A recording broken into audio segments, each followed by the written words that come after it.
At a point, the extent to which you could buy weapons in Plateau State was ridiculous. It was so cheap in terms of availability. So that's also a driver.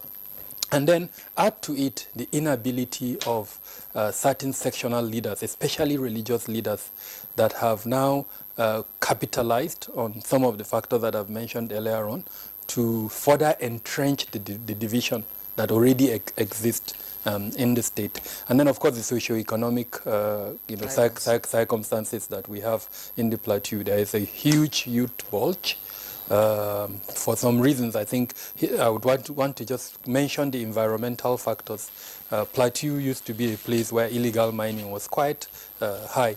And so you now have lands that have been excavated and have been abandoned with large pools of so that limits farming capabilities.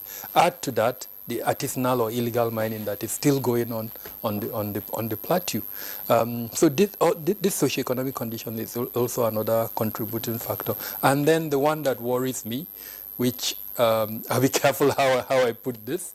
15 years ago, when the crisis reached a pitch level, two institutions were created.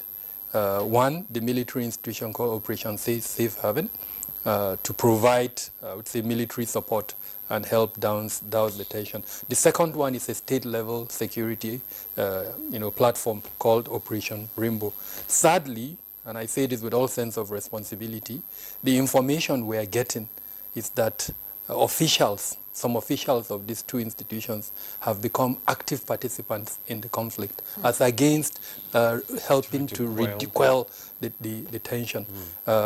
Several groups have gone on air to release statements to allege certain infractions by members of this group. So institutions that were created as law enforcement to provide the right atmosphere to douse the tension, sadly have now become active participants. And with all sense of responsibility, 15 years is enough to determine whether a baby is going to be fruitful or not. And I think one thing we've not done for both, we've not subjected them to the instruments that exist in our democratic system to say, what is your performance? How have you fared within those 15 years? In fact, what is your end game? What is your exit strategy?